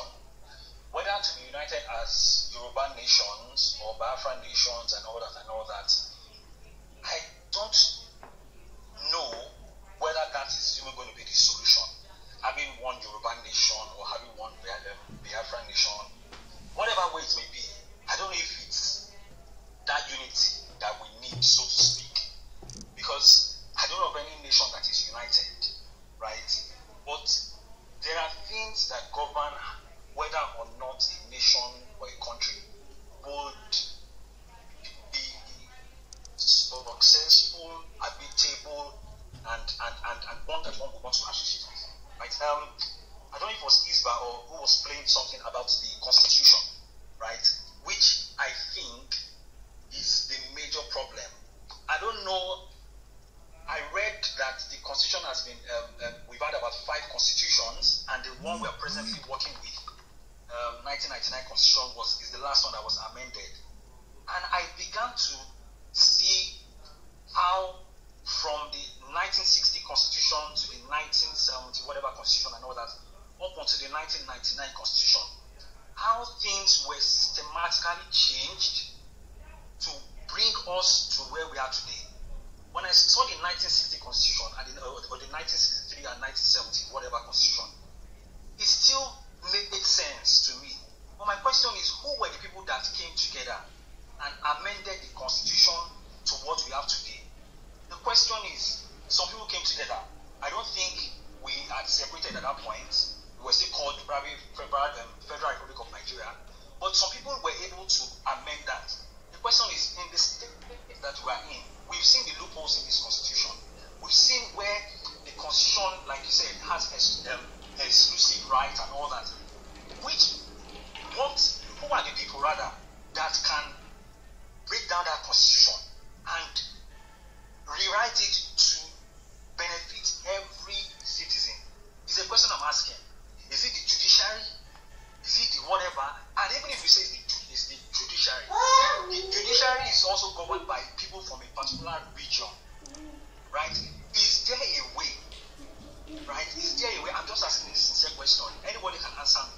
Is there a way, even if, because I know what it will take for us to break apart and everything would have its downside. But if it is going to be to the benefit of every region, if they stand alone, all well and good. But the question is, even if we break apart and we have one Yoruba nation, obviously they will have their constitution. Biafra nation will have their constitution. The question is, people who are going to put it together, who are the people that will put it together, and would it be to the benefit of indigents and all that? But beyond that, the question is, if breaking apart doesn't work, is there a way the constitution can be rewritten, and who can do that? Thank you. Okay, he has a question. I felt, please, okay, let me turn on the hand. If you want to answer his question, please blink your mic. Okay, we have H. Hillary, do you want to answer the question? Okay, we have MK. Okay, MK go first, then we have H and Omar Baba. Yeah, thank you. Thank you, Ishba. I think his questions are valid. It's an important concern people will have. Who would write the Constitution? What will the Constitution be? Do we really, can Nigeria be transformed into a new Nigeria? And all sorts of things. I think that what is important is to establish for everybody the fundamental basis of deriving the fullness of your humanity, no matter where you come from, irrespective of where you belong. That, to me, is the first thing, it is the highest virtue outside of God that we can make for any human being anywhere on the planet. God is the totality of goodness. The aspiration of any man to assume or to become or to reach out to being as much as possible the goodness of God and to create systems that support that aspiration is the highest virtue any human being can aspire to be, and any system can create for people to aspire to be their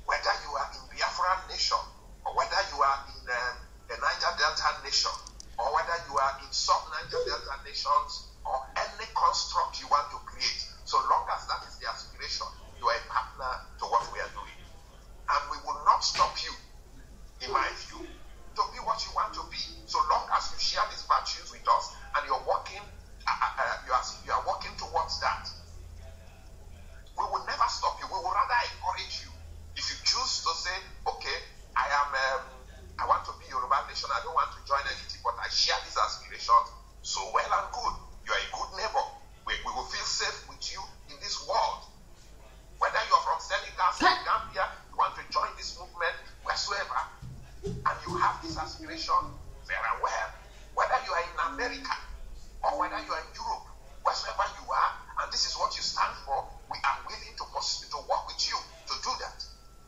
However, in a practical context, anybody who is part of us and shares this aspiration and decides to go alone, what we want to see in your constitution, in the partnership, is to pursue and create systems that will do this, because the more goodness flows, the more humanity becomes better.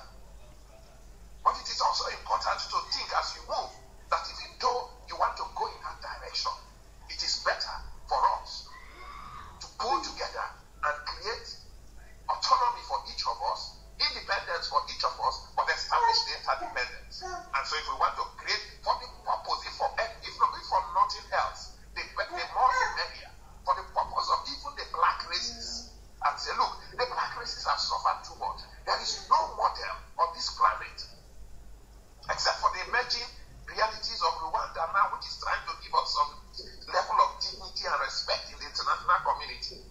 All black nations have been led by fools. And so, why not we begin to aspire to work together if we can find agreement, and if we can find safety, that these are the basic aspirations that ultimately let's define a country that promotes the highest virtues that we can think of in the interest of the black nation, the black races. For me, this is the desired direction, and anything we need to do to put that together, very well. This is not to say that if somebody chooses otherwise, that he shares the values, but he wants to become his own, he's free. Because at the end of it, it is that you respect the human being, and you've put things in place, and that you're willing to be peer-reviewed to make sure that we don't have you become a system around which some rogue will begin to re-enter our system when we ultimately get there. I think this is the foundation upon which we should be thinking as we move forward. And if we do that, then we are all in safe measures.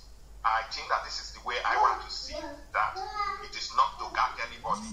It is about to give everybody freedom and to also call everybody to cooperation in whatsoever framework we choose to make that cooperation. Let's begin to think that wide, and I don't think that the metaphor, whether as a practical and material construct or whether as an idea, Nigeria should be factored into that kind of thing.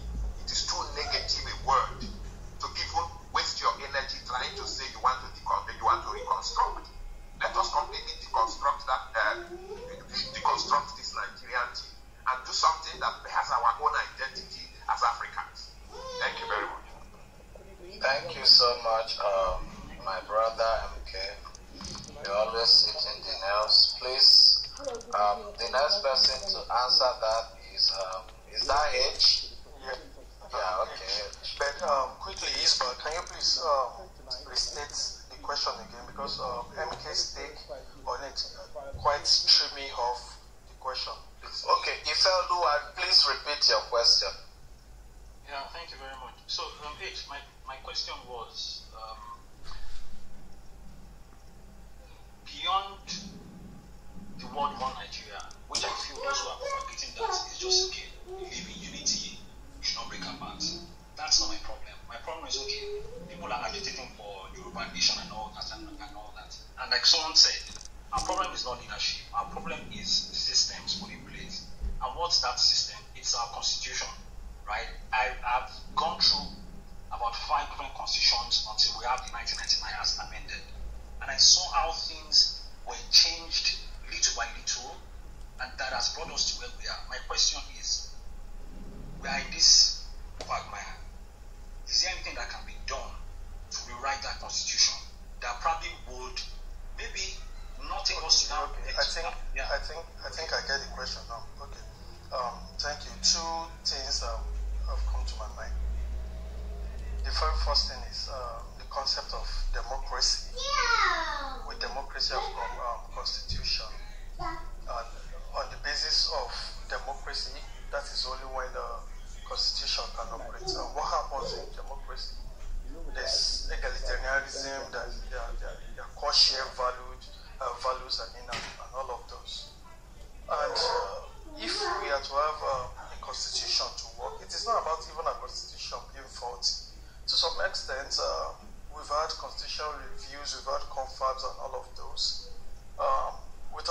sincerity, if we wanted a constitution to work, it will work. Even with our constitution being faulty, we would have had instances where we would have been amending the constitution bit by bit, by amendments of the Senate and all of that. I'm sure with all the countries in the whole world, we will have seen some countries with similar constitutions like ours, and they are doing far better. So it's not really about constitution, and that is why some of us are not even, we were looking towards, restructuring before. Believe me, if we restructure, we are only just rejigging the structure. Rejigging the structure will not really help, because when we put the structure in one other form, it becomes amorphous now. What happens with the foundation? On what basis are we rearranging the structure? And that is the core question we need to ask, and that is what is leading me to the key things that we may consider in democracy. The North don't believe in egalitarianism. Our core values are different. Even if we restructure the judiciary, we restructure the education system, we restructure all of these things on paper, how do we think education in the North will work in relation to what we have in the South? Even if we have the best education minister, we have the best constitution making the education free and all of that. And that is the problem, really.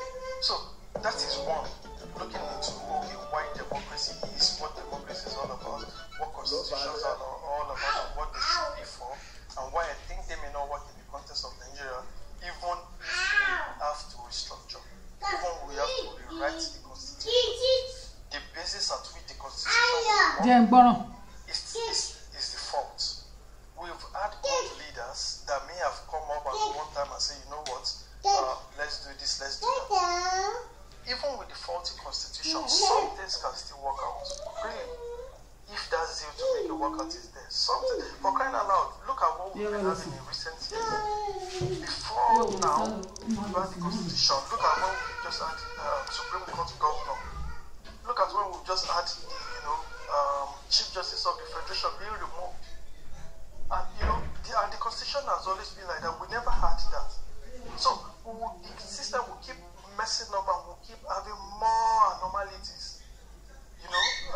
The doctrine of necessity happened when Yaradua died. What brought about the doctrine of necessity? That was something quite abstract of the Constitution. But to some extent, we all agree with that. So there will be different doctrines. There will be some other things outside of the Constitution or, tangential to the Constitution. But if it's of good faith, if it's aligned with all our values, if we think it is progressive, we always abide by it. Look at what's happening with the old Twitter ban now and all of that. At one point, can a president just come out and say some of the things that Buhari has said? And nobody's making moves to impeach him. So the constitution is faulty, fine. The constitution has been the problem with Lagos and all of that, even when Tinubu was there. But Fashola was able to, work out some good things in Lagos. So my point is, the constitution is not really the problem we're having. If the constitution were to be the problem, we would have amended it way before now. It wouldn't have taken us 5 years to use the present constitution that we are using now, and we would have amended it. The fact that we are not amending, the fact that the present country, the present president of the Federal Republic of Nigeria has openly come out to say he is not interested in restructuring. The fact that some people in the country, especially some region, have said they don't understand the concept of restructuring. Maybe the South should come and explain to them what they mean by restructuring before they now understand it. The fact that we can have such talks in a country is why restructuring, is why rewriting the constitution cannot work. I don't know if anybody understands what I've said. So it is not about the constitution, it is about the structure, it is about what we have. Our forefathers were living not on constitution because they did not really have anything to write to say, oh, this is a constitution. But there was a egalitarian system in the south where I'm from, the southwest. We have the ways at which our rulers were even having a monarchy. But even with the monarchy, there was some form of check and balance. And things were working, and things were progressing one way or the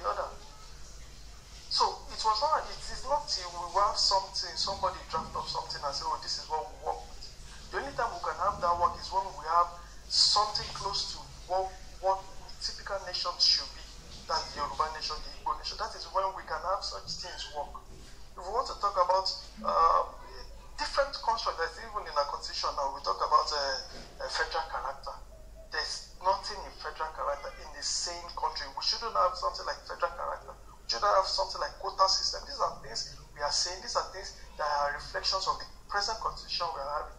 And these are anomalies. So if we have a Yoruba nation, what federal character are we going to be seeing in Yoruba nation? Because we are homogeneous. Because we typically have the same value. Igbos will not talk about quota system amongst themselves. For crying out loud. And that is what we are saying. That is what we keep saying. The fact that these people do not even want to restructure or do not even want to amend the constitution is one of the problems. So I yield the mic. I hope I made the point anyway. Thank you so much. Ifeolu, what you will also follow the moderator so that you attend more of our classes to understand better what you have to do. Hillary, I can see you are flashing, then you can, and Omo Baba, yeah, before we go to Amin. Hillary, you can go. Oh, okay. Good afternoon, House.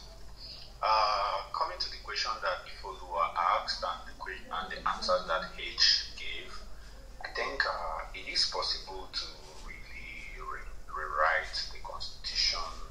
However, like H pointed out correctly, just the Constitution is our major problem, I agree, but rewriting it won't be the only solution.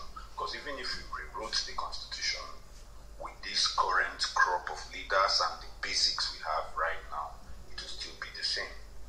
There are instances, if you take China for example, China is not a democratic country, and yet they are doing really, really well. They are pushing to be the superpowers currently. Russia is not a democratic nation. United Arab Emirates and so. All it takes, yes, the constitution may have been in favor of their leaders. However, they had leaders that merited the position which they occupy. Like H really pointed out, we have three basic problems in this nation. One is the quota system. Secondly is the constitution. Thirdly is the religion and tribalism. The quota system comes in there because no nation progresses where good deeds are not rewarded and bad deeds are not punished. The quota system comes into play because it brings in the most of us to make decisions for the rest of us. Take for instance the unity schools. Someone from Anambra would need a total of 139 score. In the same exam, he sat with someone from Zamfara, and someone from Zamfara just needs 2. And we took the same courses, wrote the same exam, the same time. Ẹ jẹ́ ká parí ètò eléyìí. Kí hẹ́n díẹ̀, mo kàn ní kẹ́ gbọ́ díẹ̀ náà ni. Ó dẹ̀ ti ń lọ bí wákàtí méjì. Ká wá bẹ̀rẹ̀ ètò tiwa gbọ̀ngàn. Ẹ ṣàmọ̀ pé èdè náà lè tò. Èyí ọjọ́ ajé, ẹ ṣeun tí ẹ darapọ̀ mọ́ wa lórí eléyìí. Mo kàn máa ń gbé irú nǹkan báyìí wá kí a lè mọ̀ nǹkan tí àwọn ọ̀dọ́ wa náà ń rò. Kí a lè mọ̀ nǹkan tí àwọn ọ̀dọ́ wa náà ń rò nípa nǹkan tá à ń jà lé lórí, torí àwọn kan ti fẹ́ bú wa pa. Wọ́n ti ní àwa nìkan là ń jà, àwọn tá à ń jà fún gan-an gbogbo wọn jókòó wọ́n ń gbádùn ayé wọn ní àìmọye ọ̀dọ́ tó wà ní Nàìjíríà tó wà nílẹ̀ Yorùbá yẹn táwọn náà àwọn náà ń sa ipá kó lè dá.